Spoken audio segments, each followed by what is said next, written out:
It's time to gather together. Hi there, I'm Yelta, and I'll be buying the first round while we chat about Final Fantasy XIV. This is episode 11. Pull up a chair and join us. On the menu tonight, live letter 21. Blackjack. I know, right. And hookers or just blackjack? Hookers too, sure. Okay, sure, why not? Patch 2.57. And there was a hot fix also. We can talk about that. How to redeem your Heavensward Windows pre-order codes on the MOG station. And Yoshi P. Eorzea Cafe interview bits. And of course, oh, that's at the top, live letter 21. It's not in chronological order. You're hurting me, guys. No, because it's the biggest, man. All right, I see. Let's shoot the shit. What's been going on this week? I'm going to start with Kariri. Let's see. I got real lucky on the, oh my gosh, what is it called? The card tournament. And I got 3 platinum packs and about 17,000 MGP. So in my platinum packs, I got my Nanimo card. So that was fun for me. Yay. And then I got, with my MGP, I got my Fat Chocobo minion, which is ridiculous and adorable. And then I geared up my Bard a little bit. I got a couple pieces in Final Coil for my Bard. That was neat. Still don't have my last couple Pally drops that I need, but hopefully I'll get there soon. And then my biggest news is I finally got my Novus. Yay! Yay! Yeah, thanks. I'm actually glad I waited as long as I did because the prices of materia have dropped so dramatically in the past couple weeks that I didn't even spend, I don't even know how, it was very, very little money. It wasn't $1 million. I don't even think it was $500,000. It was it was materia. Like less than one of my materia, I think. You said it was yes, like 400K, yeah, it was like, I thought. Wow. Yeah, it was very, very cheap. Of course, I did go kind of Weasley. I didn't use any level 4 materia at all. I did, accuracy, and I filled in with accuracy so I wouldn't have to use any level 4. So I was but again, I'd rather save that money for Heavensward than put it into my relic at this point. So yeah, and we're just probably trading our relics in for whatever first step of the next one anyhow. Yep. So exactly. So yeah, I wasn't going to be too concerned about what the stats were on it, and I can change them later, so I don't care. How about you, Yelta? What'd you get up to? I farmed some dungeons for the Zodiac upgrade. I can't remember how many I've gotten now. I lose track. Honestly, and that's how I stay happy about it. I don't count how many runs I've done. I queue up for all the ones I need. I hit go for it, and I get what I get. And then was starting to get burned out. I think like on Saturday last week, and I decided, I'm not getting any drops. And I saw a Garuda Pony Farm in the Party Finder. I joined that, and that one went really well, really long time. Some great people. It was fun, and they were like totally understanding. When I'm like, because I joined, and I'm like, I haven't done this in a while. Well, then we did see a whistle. I didn't get that one, and then later I saw another party up, and I joined that one, and then I thought it was going nowhere. I thought it was going to go nowhere. We were farming it fairly slowly, and people were like, I gotta go, and then the majority were like, we're doing one more. I'm like, okay. Well, we did one more, and the whistle dropped, and I won the loot. So I got the Garuda Pony. Woo, yay! Baby! Yeah. That's your first pony, isn't it? That's my first pony. Yeah. I'm scared of pugs. It really has to be like a cold day in hell when I actually join a Party Finder group even sometimes. But I thought, what the hell? It's Garuda. What's the worst thing? I suck at it, and I'm like, sorry guys, this isn't working, and I leave. So and then as a bonus, when I was farming, it was actually today, I was trying to get. I got my item from Brave Lux, but one of our free company members, he didn't get his. So I'm like, I'll go one more time. I don't care. And the baby Oppo dropped, and I won that. So that was yay. So ponies and minions and yay. Yay. How about you, Ruby? Well, on that same train, I finished my Novus. Woohoo! So that was awesome. And now I'm on the dungeon drop train, which I haven't got any yet, but I just did like one day of what you're talking about where I queued up everything, ran through, I think I did a Desmal, I did an Orem Vale, quite a few Hawkmen are hard. So no drops yet, but I'm not too discouraged. I took some time off, so I'm getting refreshed, and I'll probably jump back into it after we finish here, just to get some dungeons under my belt today. Don't feel like a total loser because I haven't logged in yet. But also, like Kariri, I got a Nanamo card this week. I don't know, Nanamos are just falling from the sky. They're falling from the tables, falling onto the ground. And so we're 3 for 3. We all have one, I right? think so. So that was exciting because I hadn't got a fresh card in a while. I'm waiting for these dungeons. See, Novus kind of gets me to a place where now I'm running dungeons. Now I'll get some of the cards from dungeons that I didn't get before. Now I'm getting some glamour. I've got like this. Got this Pope outfit that I wear, and I've been trying to get the blessed pieces so it's totally legitimate. And I'm not paying like 200K a piece or something, or 50K a piece, 50K, whatever, for these blessed earrings. People are selling the Orem Vale here. I'm not doing that, but I have to run Orem Vale, so I'm going to end up getting these blessed items anyway, because glamour is endgame. So I've been doing that, and I'm excited to be at this level of Novus. And then also, one last thing, Yelta and I both have built new computers recently. And that has been what's taken up my time the last few days, because I had put Steam back on the computer, and I've been playing a bunch of games and doing other stuff, goofing around. But we ran benchmarks. I know Yelta had a phenomenally high score. I joined the 11,000 club for you're higher than me. DirectX 11. So I am raring to go for Heavensward. Nice. Perfect. Very nice. Yeah, I then of course needed air quotes. I needed a new monitor, right? Mm-hmm. And then I probably have spent more time configuring this monitor to look good than I've actually played games this weekend, but it's all good. All right, time for the first round. News. Oh, Yelta. Oh, what? I think I'm going to throw out there that I think Ruby or I should buy the first round this time. Oh yeah. You freeloading bastards. Yes, I know. We're kind of moochers. We actually had a tweet from someone. Ruby and I both got this tweet saying from Leonre Roders, at Leonre Roders. And they said, "Why is Yelta always buying your rounds? Don't be a moocher, you two." And hashtag GTFFXIV, hashtag love it. So I think Ruby and I have to take some turns buying rounds as well. I just bought a new computer, so my card's max. So how about I buy this round since you two just bought the computer? You buy this round. Perfect. All right. Patch 2.57 was just an adjustment patch. It gave the next phase of Echo to Final Coil and some changes to Steps of Faith. The Final Coil Echo is 15% now, and of course that's as you walk in, you don't have to die to get 15 or whatever. So and I see based on Twitter, more and more people are going in there and clearing it now. It looks like to me anyway. My highly scientific based on my Twitter followers. Yeah, I licked my finger and stuck it in the air, and I noticed more people were beating Final Coil, so that's great. They also adjusted Steps of Faith. The Dragon Bishop, his maximum HP has been reduced. The maximum HP of all enemies that spawn has been reduced. Damage dealt by certain enemies has been reduced. Damage dealt by Bishop's underfoot attack, so when you get stepped on, that's been reduced. Damage dealt by Bertha cannons upon exploding has been reduced. So they made all of it easier. Oing, oing, oing, oing. Nerf bat. It was hit hard with a Nerf bat. Thoughts? So, yeah, if it hadn't been directly tied, I think it was unnecessary, and I would have raged even harder if it was not required to play Heavensward. Bingo. Yep. Right? That's the difference for me.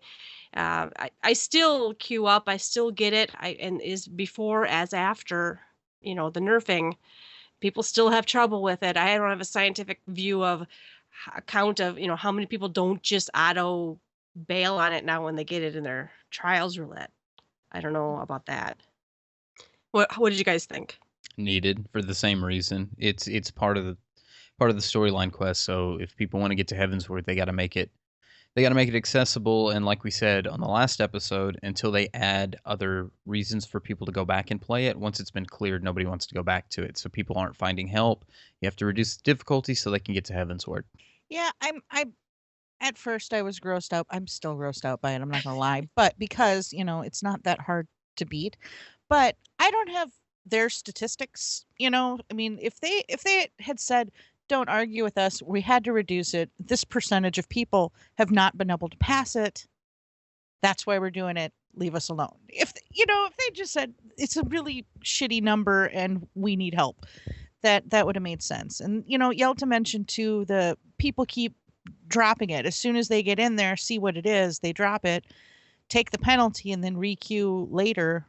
So people aren't able to pass it because of that, because they can do the other trials much faster than Steps of Faith before the nerf. So I get it, and like you said, they've gated Heavensward behind it, so they had to do it. I mean, so at the same time, I am, that's irritating that they had to make it easier because it wasn't hard to begin with, but it's gating content. So yeah. I still thought it was a fun fight, and I really liked the fact that even with all free company members, we still had to take 2 tries. I just I don't know why we couldn't have both. Like other things, we have the hard mode and like the storyline mode, and then the hard mode, like Ifrit has 3 modes. Why couldn't we just keep both of them and stick a minion on the end of one of them or something? Less than a month. Whatever. We're not even going to care. Well, no, I know. But if I based everything in this game on in 6 months it's getting nerfed anyway, I wouldn't log in. If I had to think about all the hard work I do now is just getting thrown out the window in 6 months, I wouldn't play anymore probably. I can't think about that.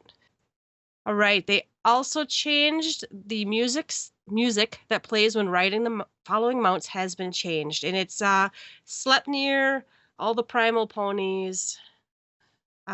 So yeah, I actually got my primal pony after this, so when I rode her around, I got to hear the Garuda theme. It's pretty cool. That's awesome. That's actually when I started getting excited to go farm ponies. It's like, because I love the music. That's one of my favorite parts of 14 is the music. So it's pretty cool to me that we can ride around on those and hear the themes. And I think we're pretty much 3 for 3 on this. I mean, we talked about these things in the last episode too, and I mean, this is pretty much patch 2.0. They hinted at these like right before this patch, and this is definitely what we predicted, which probably everybody predicted would come back in this little patch. But we did have an unexpected little hotfix, right? We did get a hotfix. They raised the cap of Allegan tombstones of poetics from 450 to 900. The maximum limit of 2,000 stays the same. I thought this was a good change and kind of halfway the middle between. They had first kind of said, no, we're not going to uncap it because the eye level of that gear is still relevant a bit into Heavensward. So I kind of get that. But still at the same time, once I've capped, other than going and maybe farming ponies or working on coil, I can't really get any other eye level 120 stuff, 130 stuff for my character. So I thought this was a nice halfway point. Yeah, kill 2 birds with 1 stone. You can farm ponies and get a little bit of stuff on the side. I know we've been farming Final Coil, trying to get drops, and this gets us poetics while we do that. So it's a great little fix and gets us even more geared for Heavensward. Absolutely. I know some people were complaining. They're like, oh, now I have to farm up 900 a week. You don't No, have to you do don't. anything. They don't shut down your subscription if you don't cap every week. Now I have to play. Well, I think that's the point. Keep you hooked. Keep you playing until Heavensward. All right, and then of course the next topic is of course the great big one, Live Letter 21. And there's a link with the video, and there's screenshots and stuff that we'll get to later. But I did notice the translator did have some issues. I kind of felt so bad for her though, because once she got thrown, I could tell she was now stressed. Yeah. Right? Yes. So I felt so bad for her. We've seen her translate before. She always does a really awesome job. And I feel like somebody didn't give her the North American names of things, is what I feel like. Mm-hmm. I feel like she didn't get the sheet of notes Yeah, that had it's like almost like she didn't get one localized sheet stuff. of paper and something because she was rifling through things, trying to find notes, like maybe writing down like, oh, this is supposed to be named this, and it just it had that little awkward feel when you watch I somebody felt train terrible wreck for her. and you're like, Yeah. oh. And I know many people in the stream were eating her alive. I did not get a chance to watch it. I was at work. It was an inopportune time for me, so I had to get some of my information from the side. But the crew did a very good job of putting this up on Twitch and having everything out there for people who couldn't watch at the time to read it. I know I read the digest that was on the official forums, which is where I got a lot of my information from. But a lot of people did get to watch this live, and it was other than maybe the watching a little bit of a train wreck from the translator, I think it was a pretty good show. I was pleased. I was pleased. It was more than I was expecting. I was pretty happy with it. One of the first things they talked about, of course, is Ishgard itself. They talked about how, they've talked about it before, how Ishgard has multiple levels. The bottom level is called the Foundation. And they talked about this back in October, Ruby has noted, at FanFest even. Yeah, they brought this up. That the Foundation, and if you watch the opening movie, I'm assuming they're walking into the Foundation, and it's very beaten up. It's kind of all blowed up, and it's lower class citizens. Have they really shown us much in the upper parts where the nobles live? There's like towers and cathedrals and stuff. I don't think so. They walked around a little bit, I think, but it was very. I know they were avoiding and turning the camera funky a couple times so we wouldn't see things. I don't know, but I don't think we saw much of it. Yeah, I didn't get. Well, I was at work when I watched it, so I didn't. I should have probably rewatched it, but. There's going to be 3 new guilds. Of course, we know who those guilds are. And so the 3 new jobs are going to be in Ishgard. And there's going to have the same sort of Aetherite network like all the other cities. So that's cool. Us 1.0 players are getting the Corthus Western Highlands area back. Yes. Very cool. Corthus was much. Right now, we have about 1/5 of Corthus, I think. Yeah, Corthus was huge in 1.0. Big. And it was affected by the calamity. I remember running to Falcon's Nest. That's now going to be a camp again. Dusk Vigil is the first dungeon in there. I bet that's the icy one from the video. Do you think? I think you're right. That was my guess, yeah. And new areas, and I think this goes for all the areas. They said they're considerably large. So the zones are bigger than they used to be. Camps will be greater distance from each other, that kind of thing. The Heavensward zones themselves were like 2 to 5 times bigger than 2.0 zones. So that's awesome. Yeah. You can feel the size of it. They said when you're flying around, it seems smaller than it is because your movement speed is faster on a flying mount. Right, like you're really going to feel it as you run from point to point. You're going to feel the expanse of the world when you're on foot or on the ground mounts until you get the flying mount stuff going. Well, and even though you get your flying mount right away, according to the main story, you're going to have to, what did they say? Locate etheric currents or something. So you can't just fly over everything at first. So we're all going to travel around on foot, I think. And that to me is exciting. First, they're going to make us walk around and see the area and get to experience it. And then later, maybe when we're just trying to get from point A to B, then we'll fly. And that's actually super exciting to me because of one of the things that they mention right coming up about the overworld and the state of ease of it. So I think it'll be adventuresome running through the new zones. It'll be cool.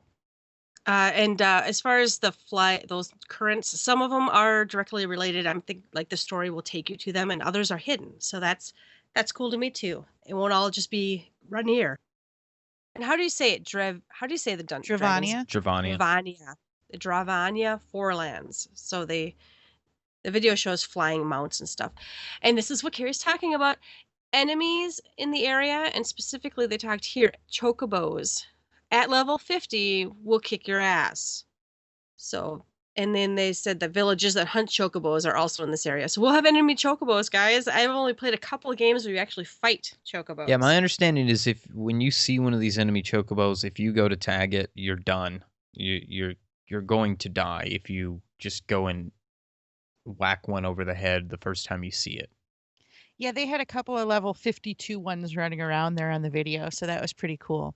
I think it's interesting because you don't think about chocobos in the wild. You think, oh, there are mounts and there are battle companions, but yeah, of course it'd be like there's going to be some that aren't tame, and it makes sense. I felt the same way that I felt about fighting the Moogles, though. It's like, oh, but they're Moogles. I can't attack the Moogles. And some of us have complained that the overworld is too peaceful and too easy. The monsters in Heavensward will be very strong. So if you encounter 2 or 3, prepare to fight or run. Beastman camps will need help to get through them. So we're going to have, it sounds like, some open world content that actually might pose a danger to our characters. This is what many of us have been waiting for.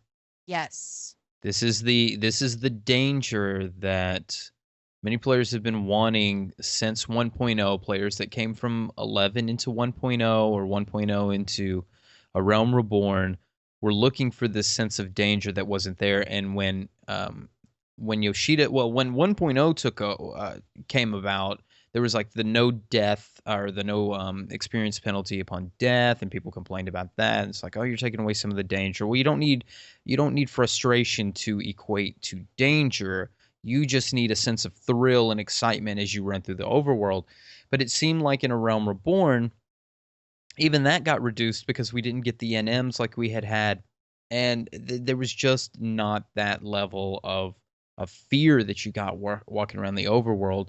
But thankfully, Yoshida has listened, and I hope this is exactly what we've been looking for, where you're on foot, you're running from one camp to another, and you see something, and that little aggro, you hear that sound, and you go, shit.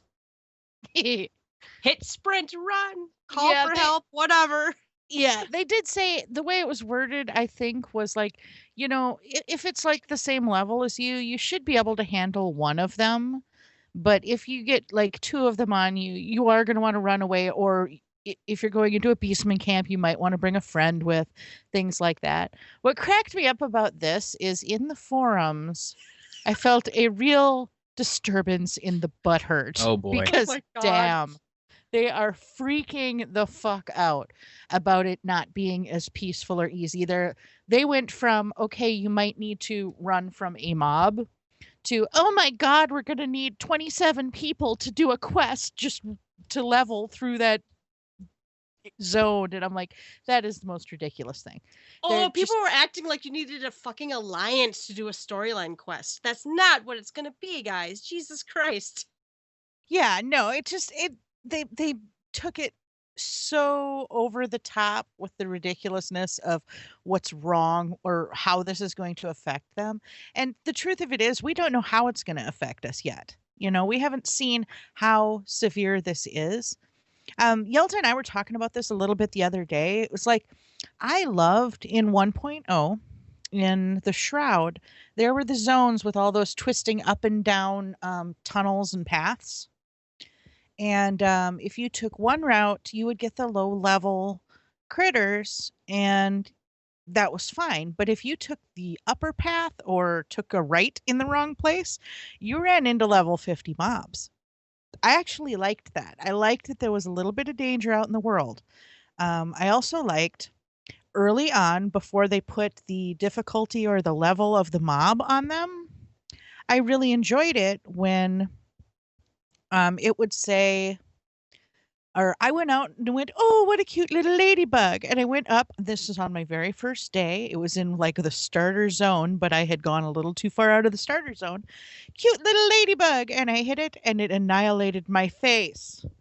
I liked it. And they went, okay, won't fight a ladybug again for a little bit. It's part of the adventure. It's part of the excitement. It's part of the experience.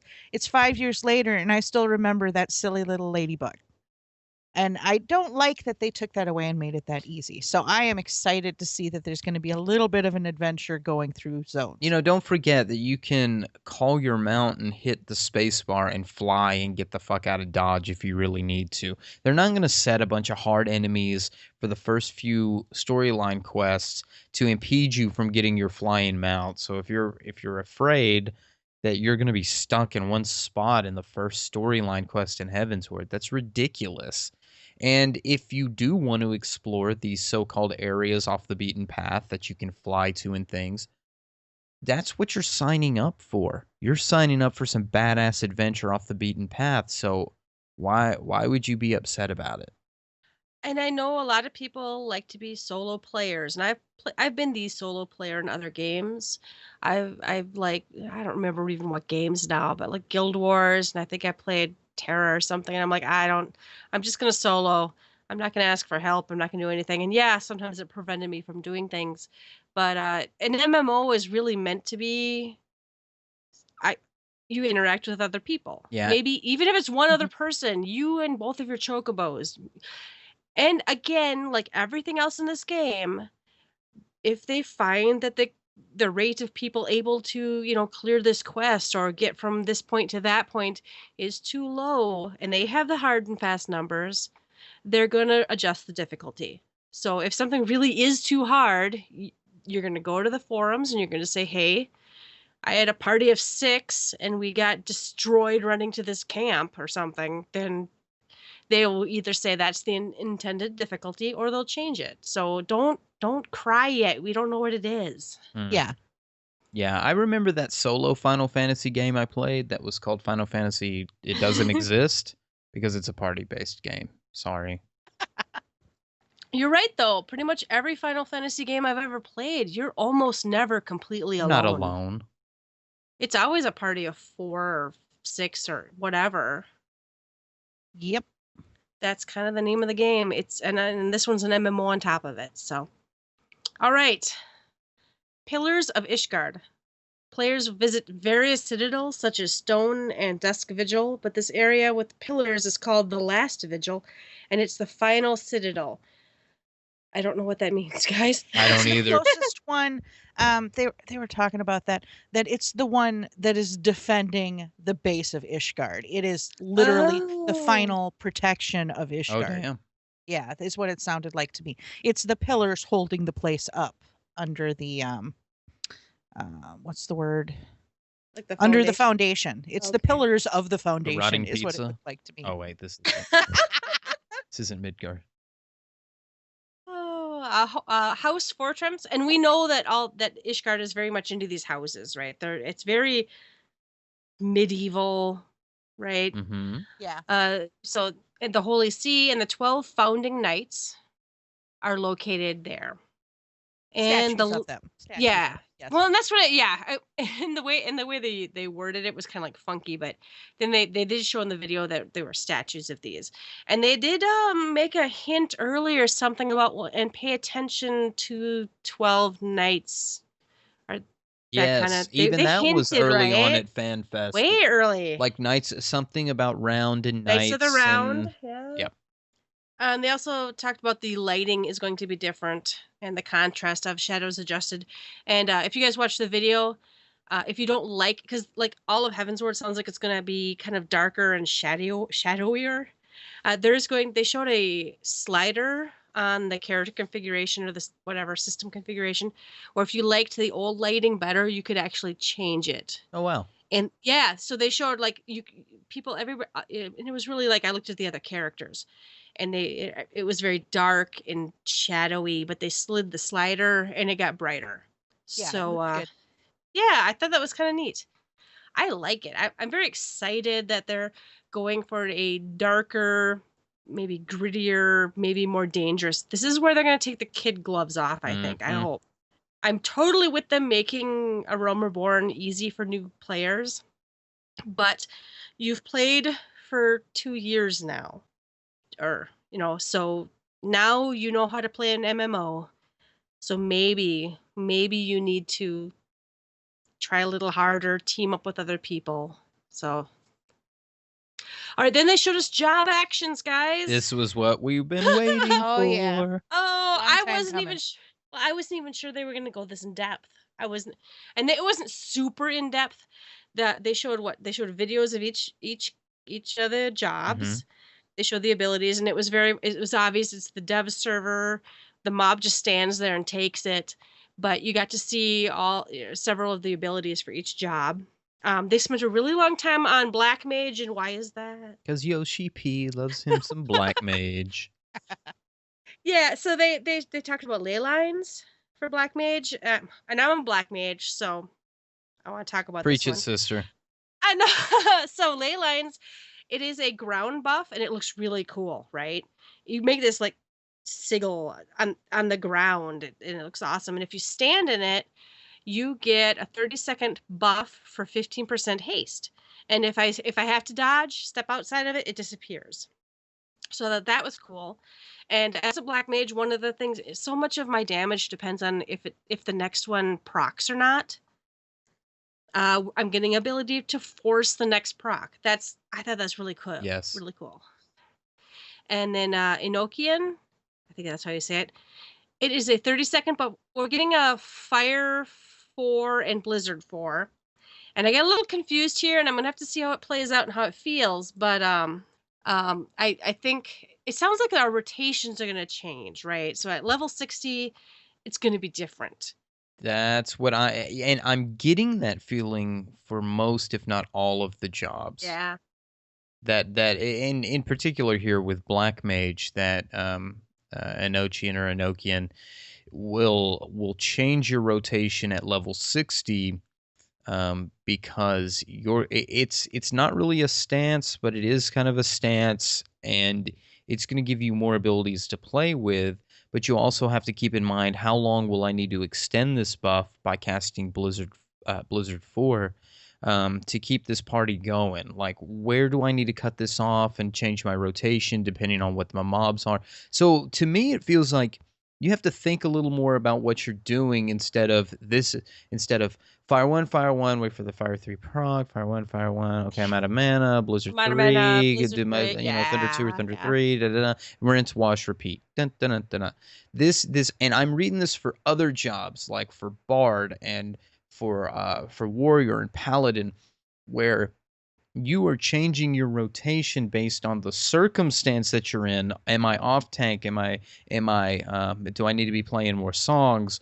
What have you, will change your rotation, giving you more variety in what you're doing. You have to actually pay attention to what the hell you're doing.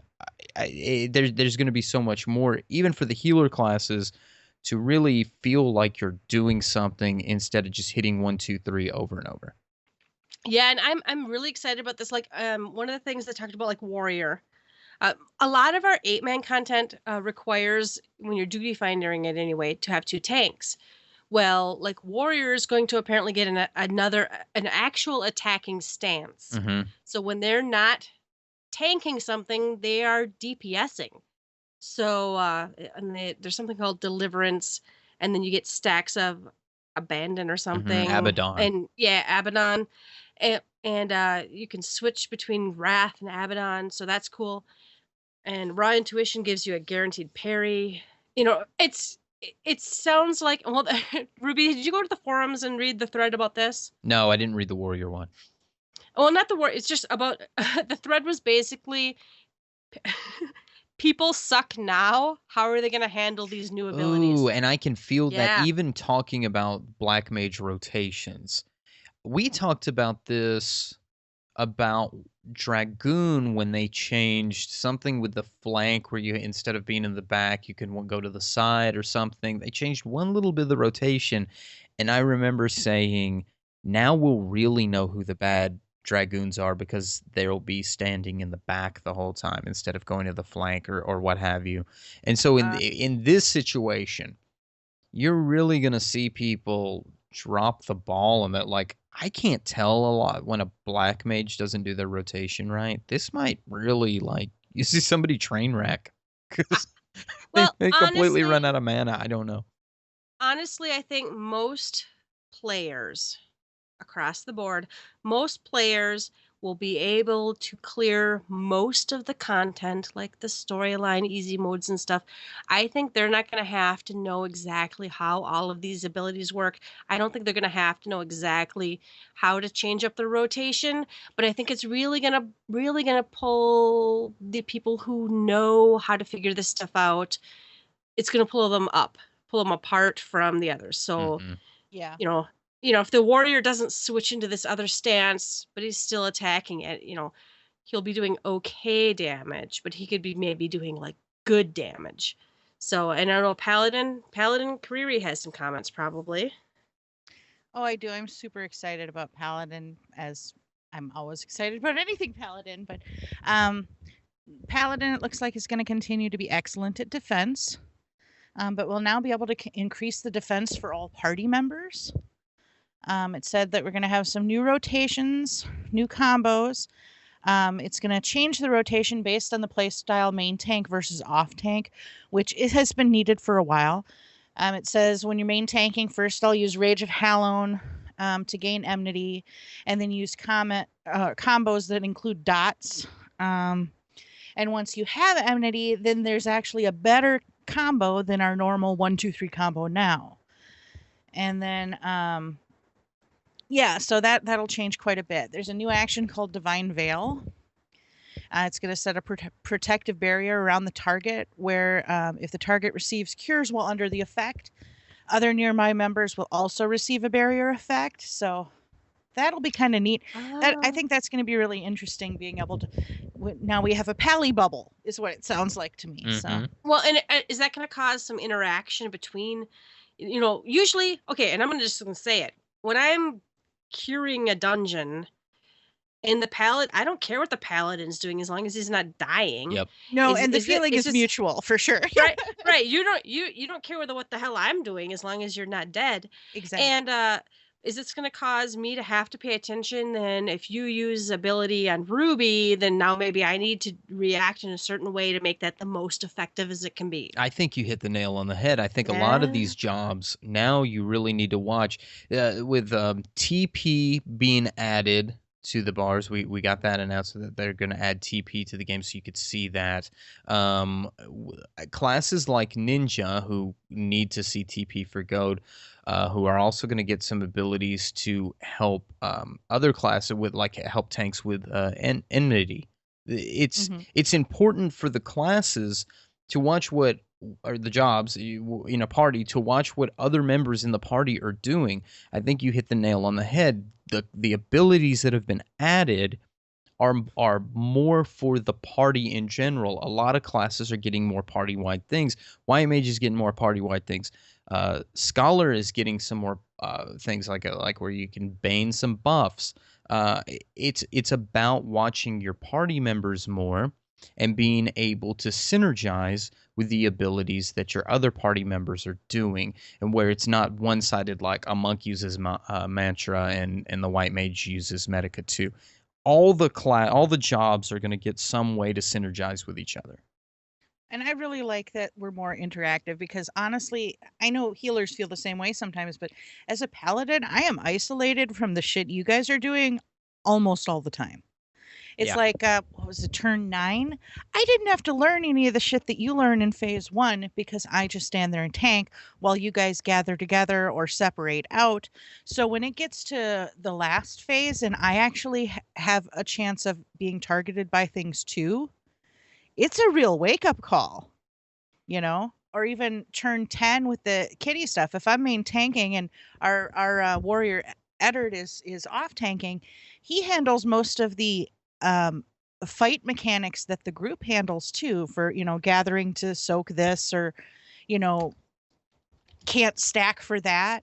He does a lot of that. I just stand in one place. I like the idea of having something that's gonna make me work with the other people. Well, how nice in a turn 9 where we all have to stack on you in front of the boss and all that my cure can actually proc something on you that will help the party as a whole. I mean, how nice that we can work together to do something bigger for the group, instead of me spamming cures just trying to keep you up while the rest of the team just does what they want to do. No, for sure.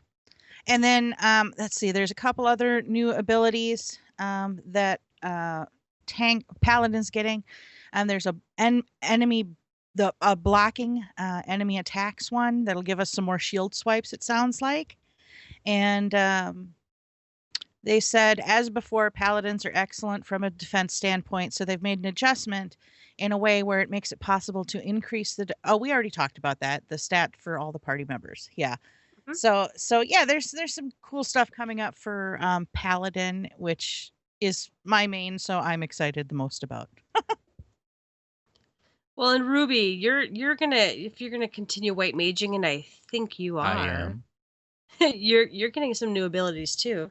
I am. I am getting Asylum, which is a healing field. I don't remember what's the name of the PvP white mage spell. I don't have that stuff pulled up, but there is one that's similar to this that puts a bubble on the field that's a hot and is a defense up that's in it. So I assume that this is going to be similar to that, where I get to put a field up.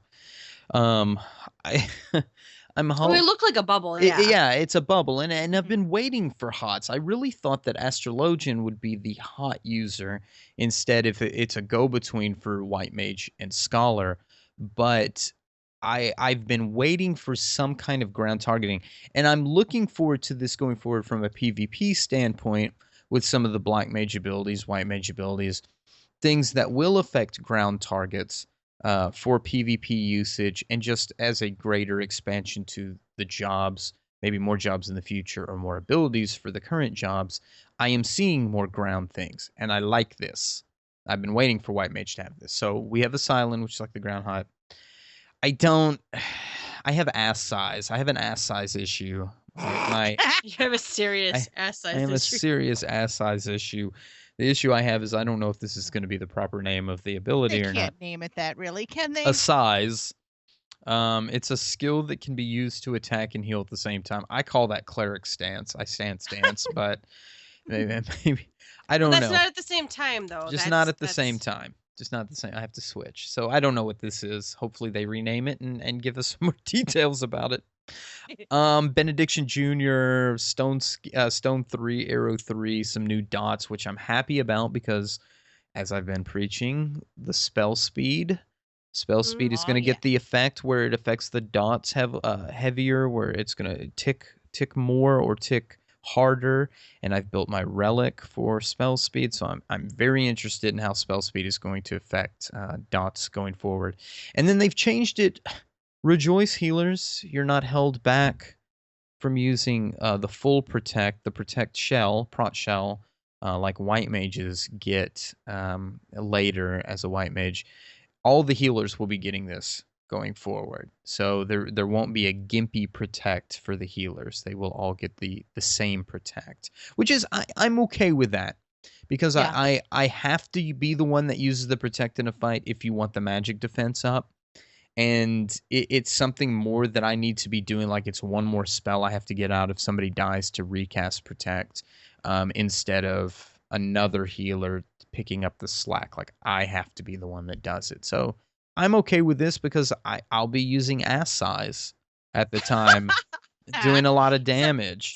So you're not like everyone on the forums is like RIP White Mage. No one's gonna play you because because Protect is gone. Yeah, I'm actually gonna stop playing White Mage. Protect was the only reason that I ever played White Mage. If that was the case, I would have been butthurt that Shell was not in this game. Yeah.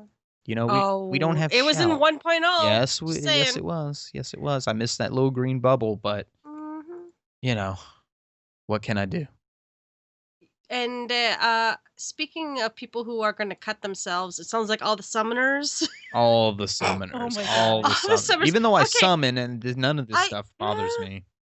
So try Disaster, which no one uses, right? No one uses it. Its name is changed to Try Bind, which is what it does. Which basically, that's really the best thing it does is bind things. Yep. And here's the one that makes people really sad is. Okay, I know 6 months ago they said you're getting more Iggy's. They're not. They're no new summons. No new Eggies. Sorry, it's just not happening.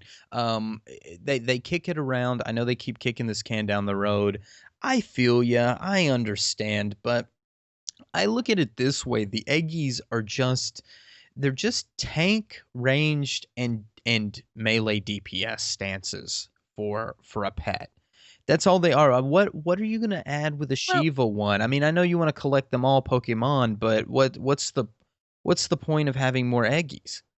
without an actual elemental wheel, there is no Yeah. There's reason to no summon point. Leviathan or Ramu, right? There is no point to it. What other you're gonna have a healing Eggie? Oh wait, that's called Scholar. What other things are you gonna add? A debuff Eggie? I guess. I don't know. Yeah. We'll wait for that, and then we'll add Ramu or Leviathan or something to it. But until that time, no. I think insult to injury, though, is they said they were going to add this system that will let you glamour your Eggie. Well, and I actually wanted that. I think it's cool. I think that, okay, so maybe you can summon still 3 types of summons, but I can still have them look like other things. That made some. In fact, I read the thread where people were like RAP summoner, and even the summoners who were sad they didn't get new summons, they were like, but I like the fact that I might be able to just glamour the summon I want. Because no matter what happens, if they added 30 new summons, there's always going to be that one that the community has decided is the best. That's right. Yeah. They're going Right. to laugh at you if you don't use X summon in this fight. They're also getting something called Dreadworm's Trance. Oh boy. I know, right? Well, and what is it they kept saying? Is Summoner getting to cast Ankh-Morn? Is that what they get to Yes. do? Within Yep. this stance, they get the power of Bahamut. Turn 13's Ankh-Morn, the tank buster. You get to cast it. And I think it's cool. There are still a lot of summoners, however, who think they should be like a summoner in other Final Fantasy games. But the thing is, in other Final Fantasy games, you summon something, it just basically obliterates the fight and you're done. They can't have all their summonings do that. Mm-mm. Yeah. No, it sounds. This is a cool system to me. I mean, it sounds to me like during your downtime, you can go into rage mode here. You pop this trance, you go ape shit berserker for a few seconds or whatever, and you can do some heavy damage, direct damage, which is what Summoner was missing anyway. Mhm. You know, there's that point at the end of a fight or where there's a burn phase in something and you're like, bio, miasma, bio Ooh. 2, you know, like what Fester! that fester, hurry, pop, you know, and you can't really pop ruin 2. This will say, I hold this sucker back. It's time for the burn phase. I pop into Dreadworm and I'm Ankh-Morning and blowing the shit out of this thing and really going badass. But I guess the butthurt is not with how cool the abilities might look or be or how strong they are, because they're not looking at statistics. And I mean the butthurt people. The butthurt people are going, where's my new Eggies? This doesn't look like a summoner from 11. This is, why are you giving me Bahamut skills instead of Shiva skills? Am I reading that wrong? Because that's what I'm seeing. I still keep thinking that so many people who play Summoner want to have that fight closer. Just, I summon this and it's over. And they can't do that. This is an MMO. All of our classes and jobs have to be balanced. Mm-hmm. You can't be like, I'm going to take 8 summoners.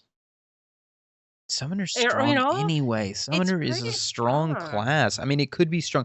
Also, don't forget, skills spell speed is being changed. So if you the spell speed that was not working before for you summoners will now make your dots hit harder. So not only are your dots going to hit harder, you're going to be able to try disaster, which will put all your dots on the mob. We didn't mention that, where you put it's going to do bio 2 and miasma all at once in the mob. So that's your opener now.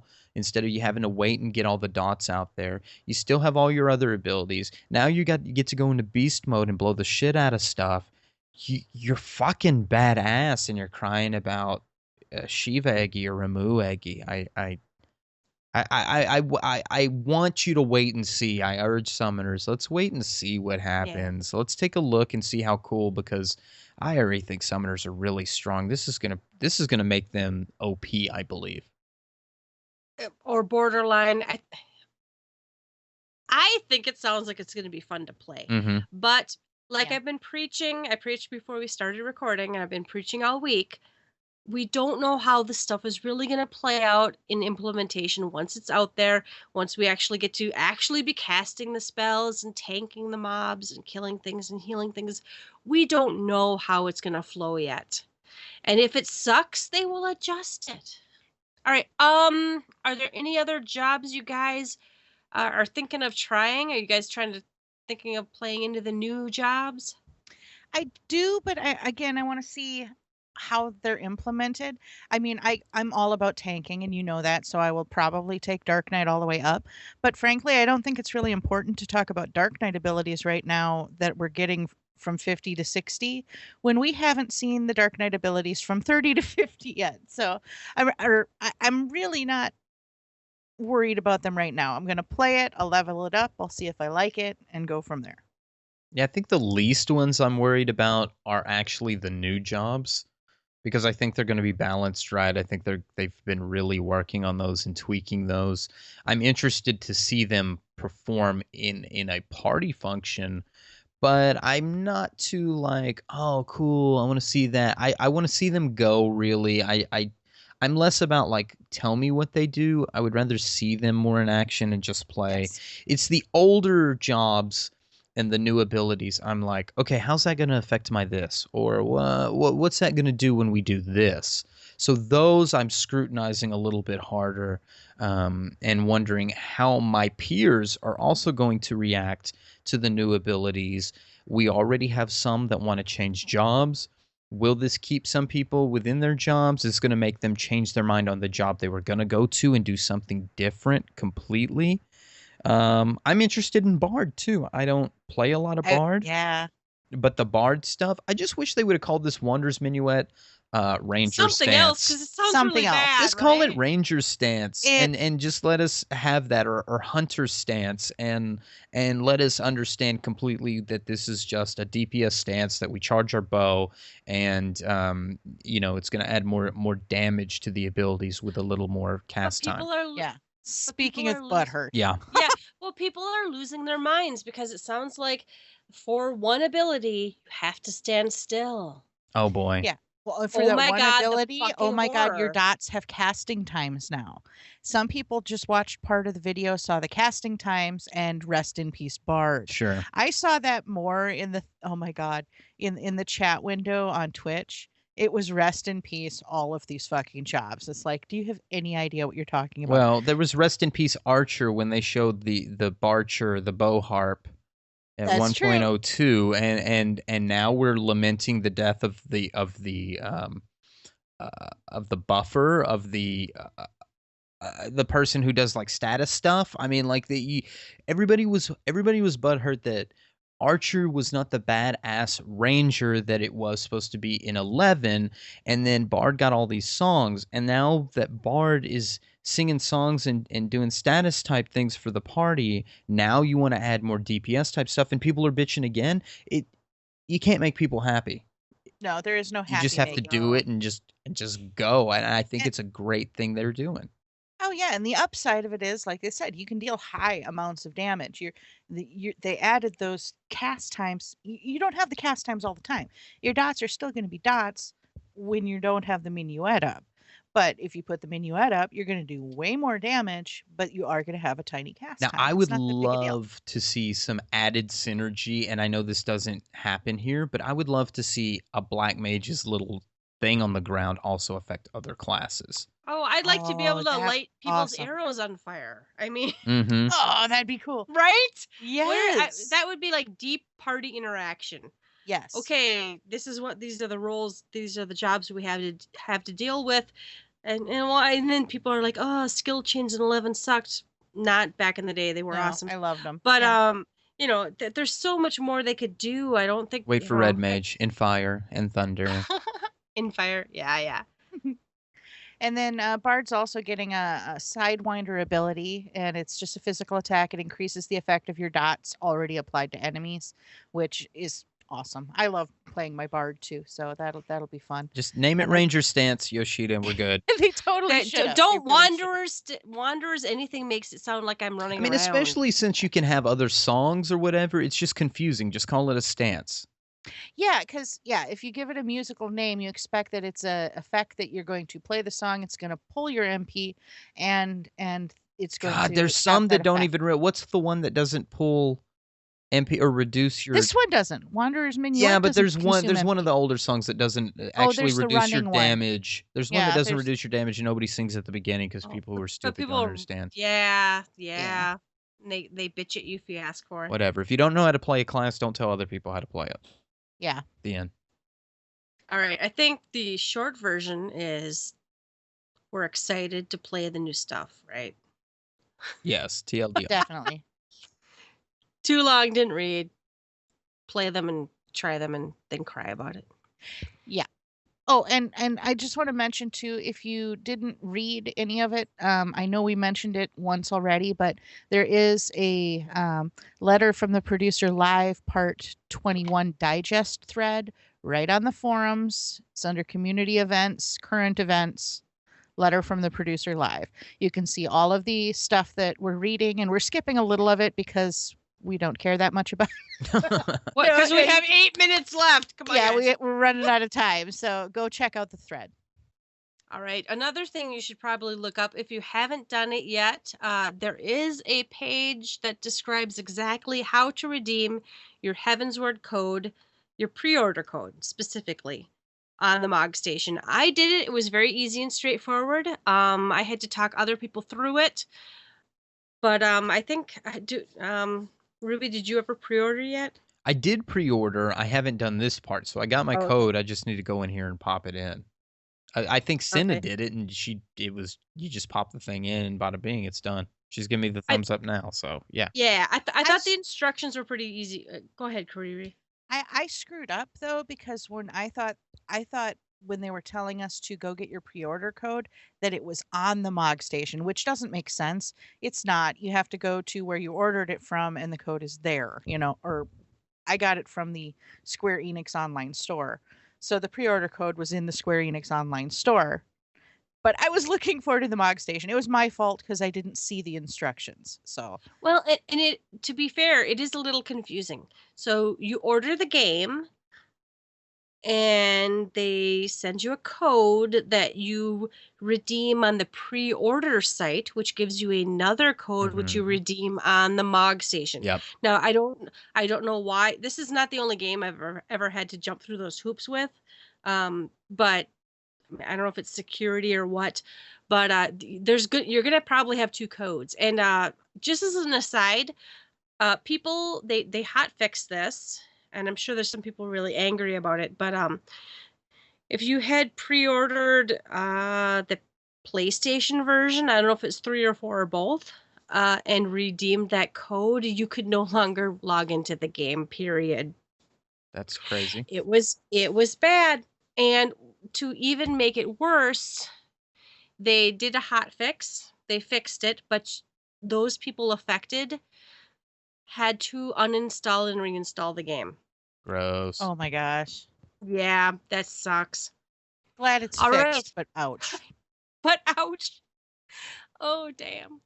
Yoshi P, Eorzea Cafe interview bits. So this Japanese site, now mind you, we're basing this off of fan translations. This is not by any means probably super official.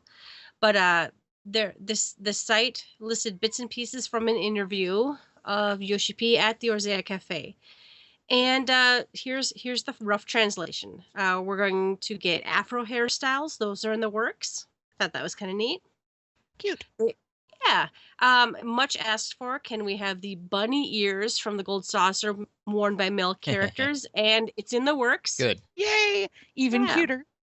Yeah. Zodiac weapons will not continue. Instead, there will be a brand new weapon quest line, but those using Zodiac weapons will have a slightly easier time. He didn't want to make it completely useless because he finished his Zodiac weapon himself. So, And this is like the third time we've heard this from different yes. sources, although they've all been a little bit different translated each time.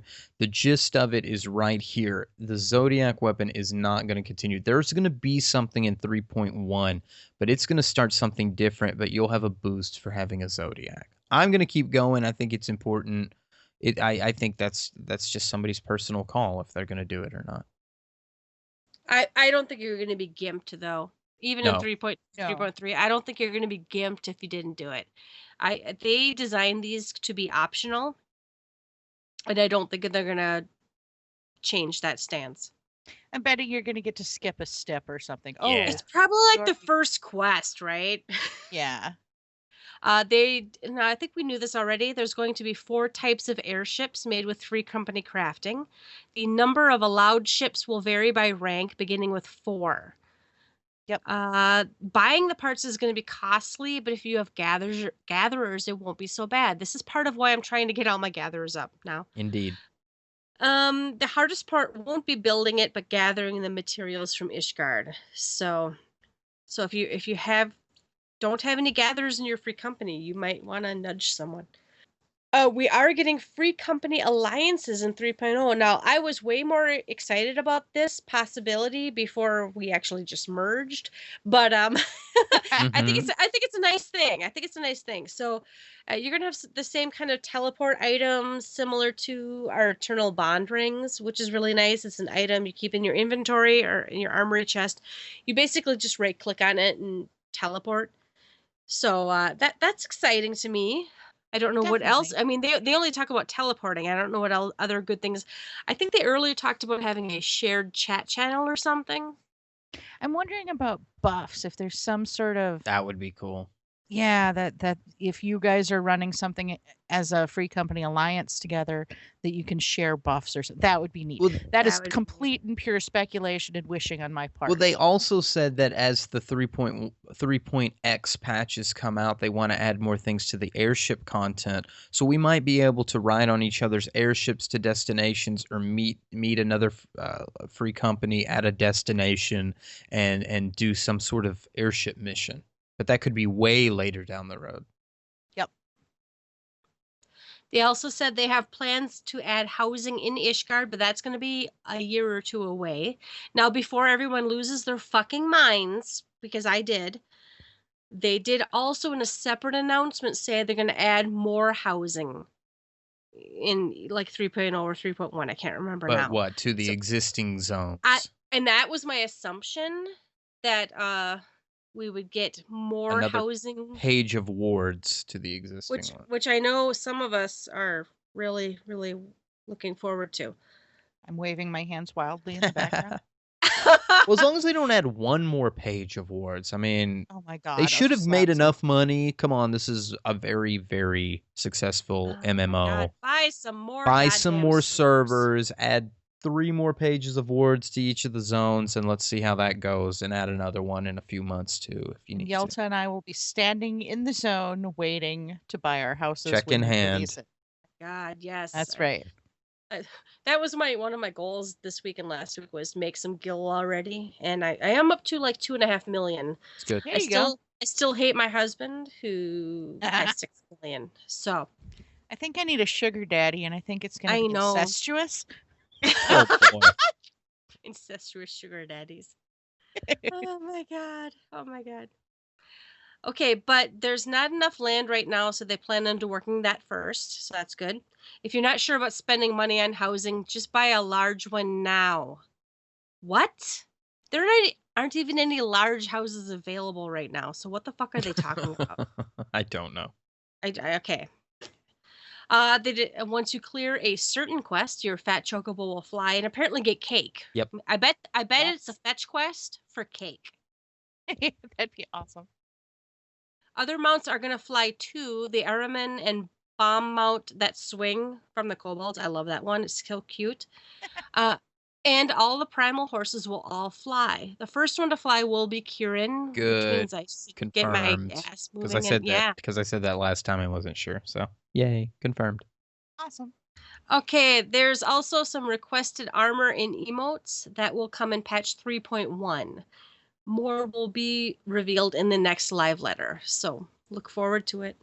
All right, what's on tap? Dev blog stuff, guys. One of the first things they talked about was Live from Paris. It's letter from the producer Live 21.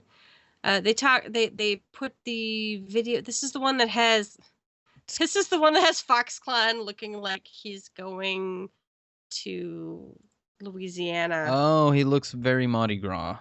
Yeah. Yes.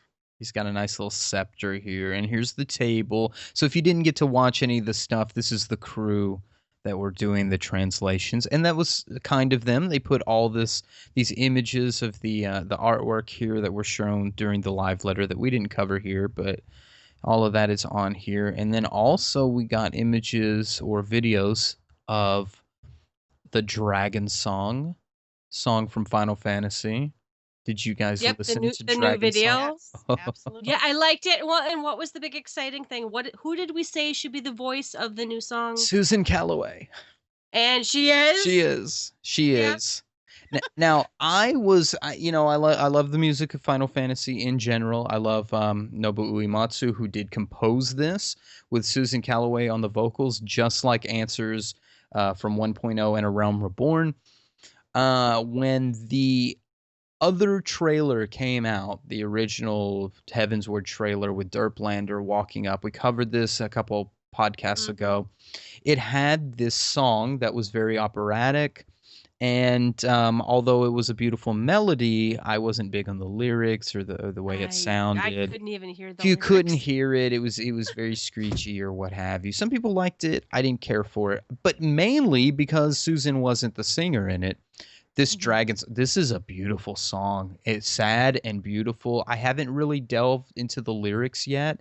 Those that have said that the lyrics are very powerful, very sad. I've seen some tweets that said they prefer this to Answers. I see good things coming out of this where Answers was already a rocking out song that to use it in game, spoiler alert, it's the last boss music of turn 13. It's so rocking out that you can't really rock it out anymore to be a boss theme. Answers is the boss theme of Final Coil. So Dragon Song, I'm hoping, because it's a soft melody, that they can rock this one out for maybe some Alexander or 3.0 end game content. I'm looking forward to this going. I'm just really loving that Susan's in this. It's very helpful because she goes on tour with them for Distant Worlds anyway, so she'll get to knock out both songs. I even tweeted, I can hear her singing this and then busting out Answers like midway through the chorus, and then like the crowd going, well, I would go wild because I love these songs. Oh, yeah. My favorite tweet of hers this week was, well, I guess the cat's out of the bag. I woke up today to 1 million tweets from you all. Yes. Yes, indeed. And then she posted the video. It was pretty cool. Great video, too. Definitely. I liked the video. I thought it was really good. Tara was sad. And it's spoilery, so if anyone hasn't finished the storyline, I urge you to hurry up, ask for help, beg, because it's so good. You have to finish 2.55 to do 3.0, and unless you do it, you won't understand why you're doing it, right? Yep. So you just need to do it. Okay, they showed another video of the job actions, and they're very sparkly, I guess. I think they look shiny, badass, yes. Right? Yes. I thought there wasn't a action I didn't like the look of. I thought they all looked really good, and I'm assuming, I don't know. Some of them seem really flashy though. If you don't like flashy, you might not like it. It was pretty sparkly, and I loved even the sound effects. I turn off other people's flashy stuff so I can concentrate on my own flashy stuff. But I hear all the sound effects quite a bit, and so I'm more focused in on that, and I thought everything sounded really, really excellent. Well, and as a black mage, I know about that listening for sound effect, because I know when Kariri hits flash, I know what that sounds like. Mm-hmm. So then I know I can just like unleash hell. But before I hear that noise, I cast something that's really long. Yeah, I have like a Pavlovian response to Radiant casting something on me. He casts it on me and I run into battle. That's the way it works. It's just, and Green we've means actually go. had problems with that a couple times because he'll cast it while we're still talking and it doesn't even occur to me. It's like, nope, he cast the spell. I have to run into Oh my battle. gosh.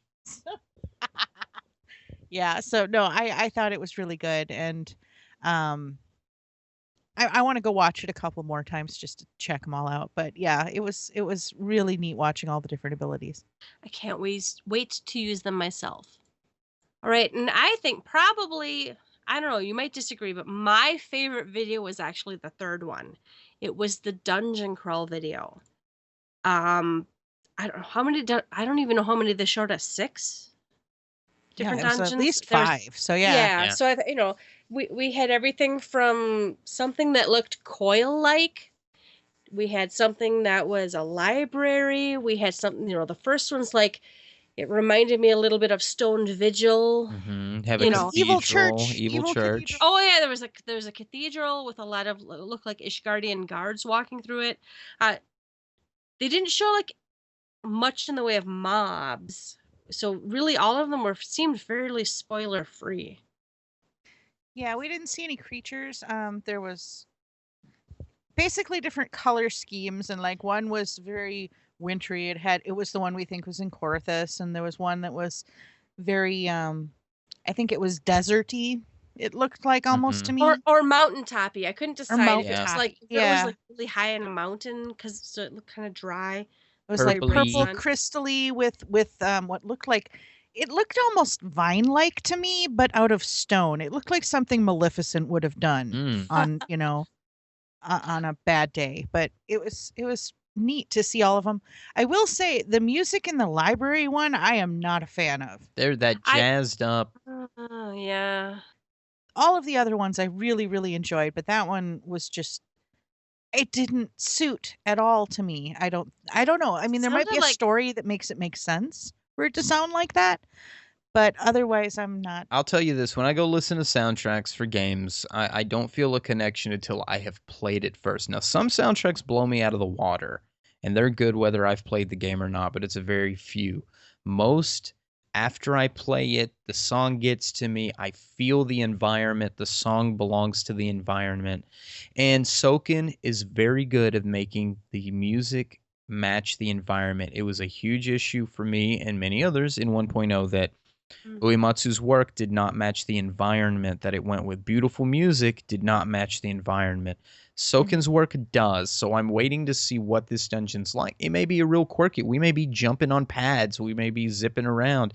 There may be some quirky little enemies or something Secret that goes in there. Something cool maybe in it that makes the jazzy music worth it. I was impressed by the music in one of it looked like an Allegan area, and it was a little jazzy too, but it was more like kind of pumped up fighting, but like really fast-paced fighting. It reminded me of some of the 1.0 battle music, and I like the little peppy fighting tunes. That just gets my blood going. Like, let's kill shit. For sure. Yeah, there was a kind of, it had more like greenery and it looked like briars. That one had like a battle song that really made me like, I'm gonna kill stuff, yeah. All right, aside from that, we also, Yoshi P held up a bunch of printouts of different gear. I don't know, what are the highlights? There's this one where she's looking at a book, and to me she looks like a princess. I don't know why, but Yelta needs that. She does, yeah. That hat is a little much. That hat is completely historical accurate for I believe it's Earth, historically accurate. It's a bit I don't much. want to wear it. No, I love that dress though. I really do. My favorite though is what looks like a dancer outfit at the bottom, the pink one that the kitty girl's wearing. Mm-hmm. That's absolutely my favorite. And then the creepy Lalafell one is creepy. Creepy Lalafell is creepy. I think it's the pose though. I think if that was taken in a different pose, it would have been less creepy. Yeah. Oh, totally. More No, it's cool, badass. It's a cool outfit. But yeah, but it's a little. I can see the shadow adjustments right here with these two images you're looking at. Looking at the legs and feet on the one in the pink, and I can definitely see the shadow adjustments they've made. It is noticeable. Yeah. I think those are the coolest ones, And maybe. and the last two on their dragoons will stab things is all I can think of, right? Yeah, They have yeah. big lances. They'll fit in well in Ishgard because the one noticeable thing that I saw absolutely everywhere is that place was absolutely designed to fend off dragons. Every bridge, every walkway, every building, everything has spiky, sharp bits on the top of it. We kill dragons good kind of thing. Yes, that would be the slogan of Ishgard. Ishgard, we kill dragons good.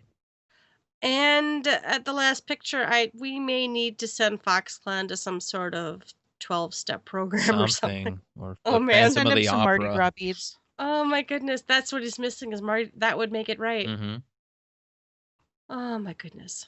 It was an excellent letter though. I really enjoyed it. It was during my work hours in the US, but that's okay. Where they had the live letter, that was the next dev blog note, 2 nights at Castle Heavensward. There's pictures of horses. They show the layout of the land. We only but care about one picture. There's only the best picture though. The best picture is Yoshi P laying in the grass with a laptop. Outside the giant castle. Outside the giant yes. castle, you know, yeah. But on the other side, I really got this place looks awesome. I want to go there. Oh, this does look sweet. Oh, it's Oh my amazing. God. Yeah. Flipping burgers. Having a good time. I kept thinking, man, this is what Hawk Manor is like inside before it got fucking haunted by bitches. Oh yeah. And I will say I absolutely adored seeing the Heavensward banners flying over a castle for real. It made me chuckle. It was awesome. I'm just waiting for these follow-up glamour pictures from Yoshida. You know, like I need him to ball his fist and put it under his chin and look at the camera, and I need him to kick his feet behind him as he bats his eyes. Oh We need to put his hair in ponytails. Yep, totally. Pink bows. There was a third dev blog post, another taste of Eorzea. Basically, they had a contest.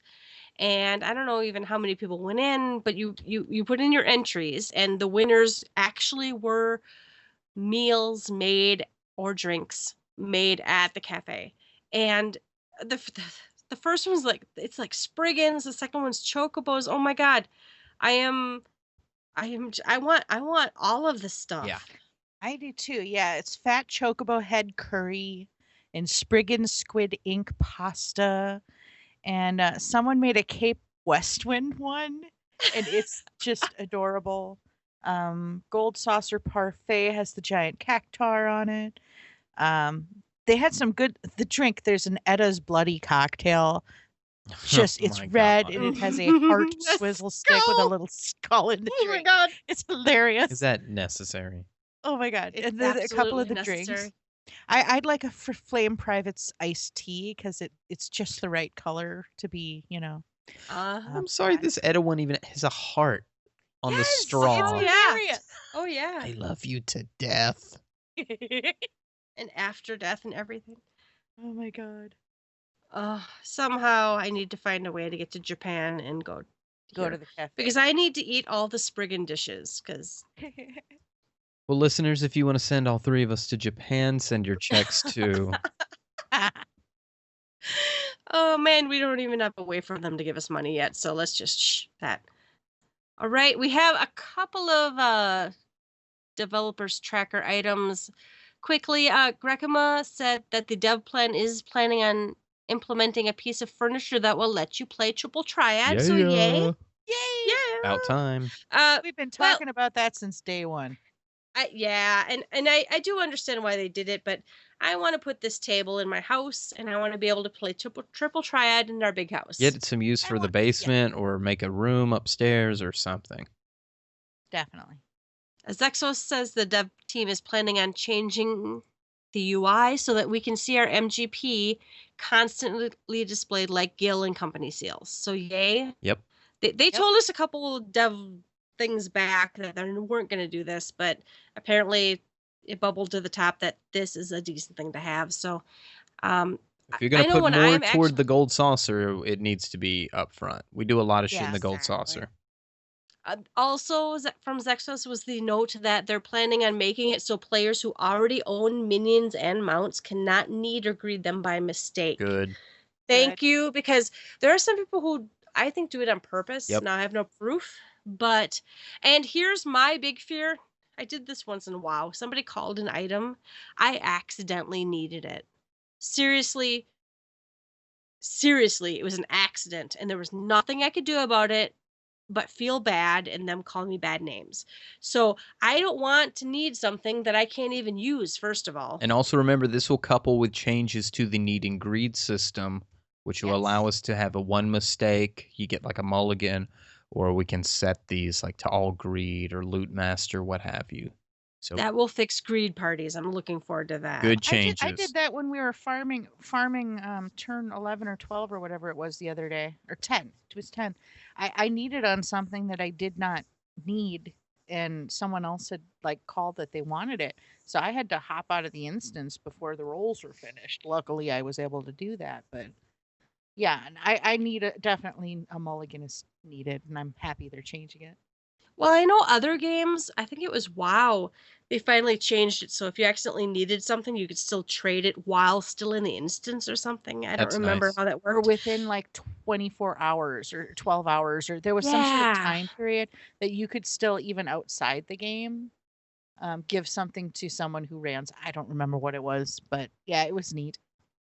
Yeah, because there are there are trolls and ninja looters, but there are honest mistakes, and I'm hoping this will help with that, and all the new loot rules. What else? They also, people have asked about Wanderer's Minuet, right, from the live letter. It's The some new bard sort ability, the right? new bard ability, yep. Somebody was worried about if you move at all, the effect disappears, or someone said, you know, that it was like the worst thing ever. I think But there it was a sounds typo or something they fixed. I think they missed. they did fix the original post. Okay, Yeah. good.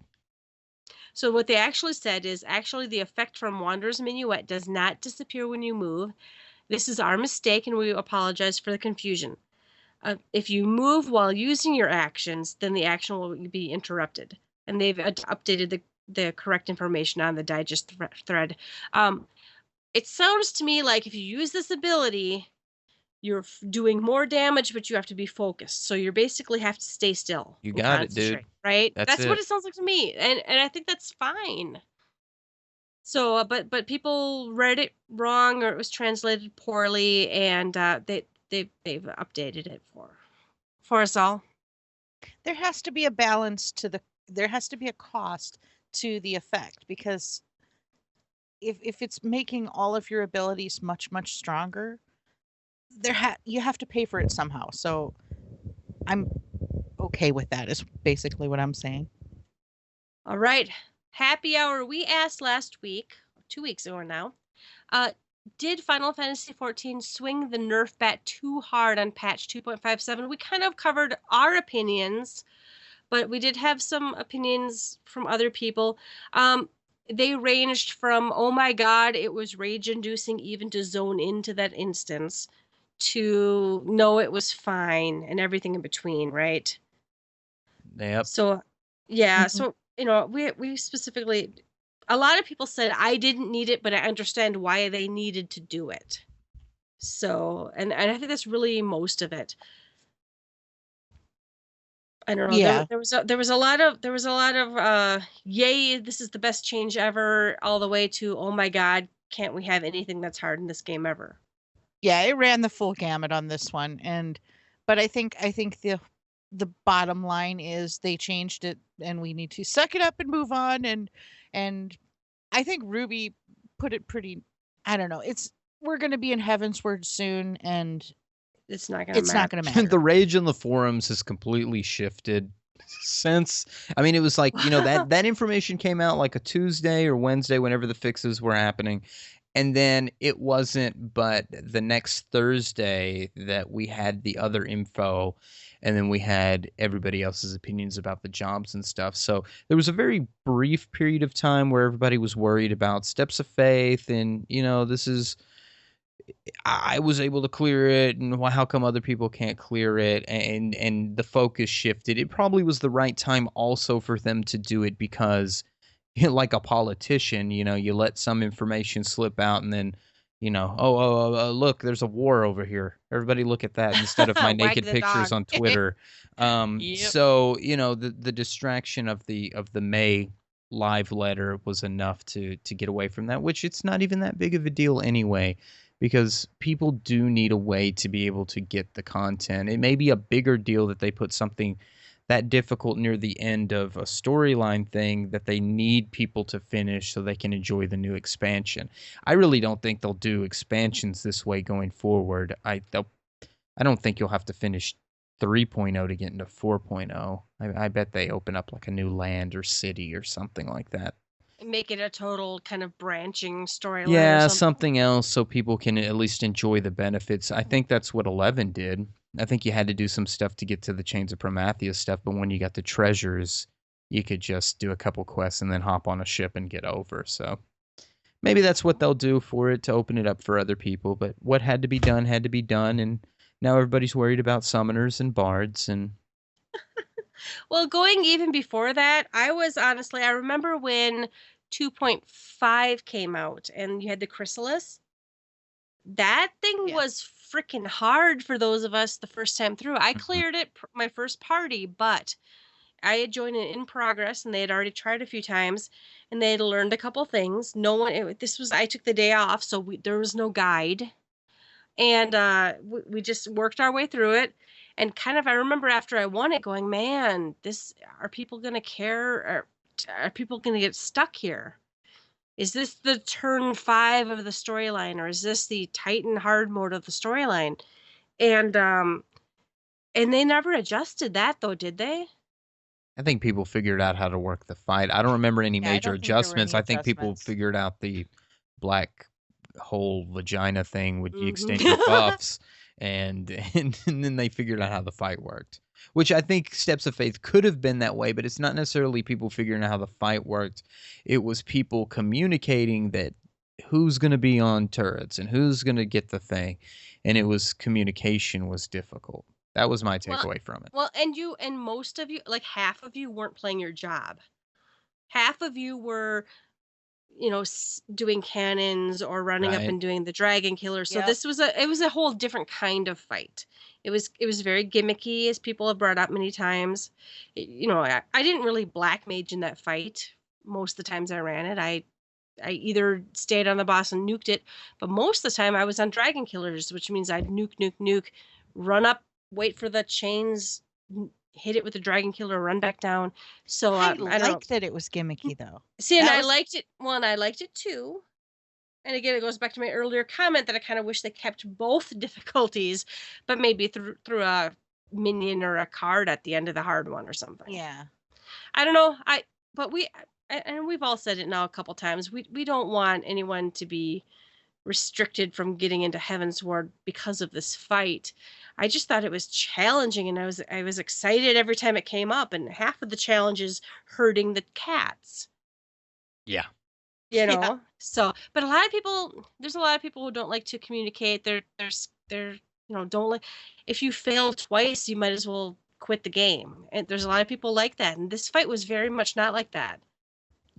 And they made a big deal in the notes the day it came out that even if you have a full party wipe, you're not done. That's right. All right, last call. Do we have any shout outs this week? It's been pretty quiet. No. Oh, Yeah, I don't have anything. I don't have anything.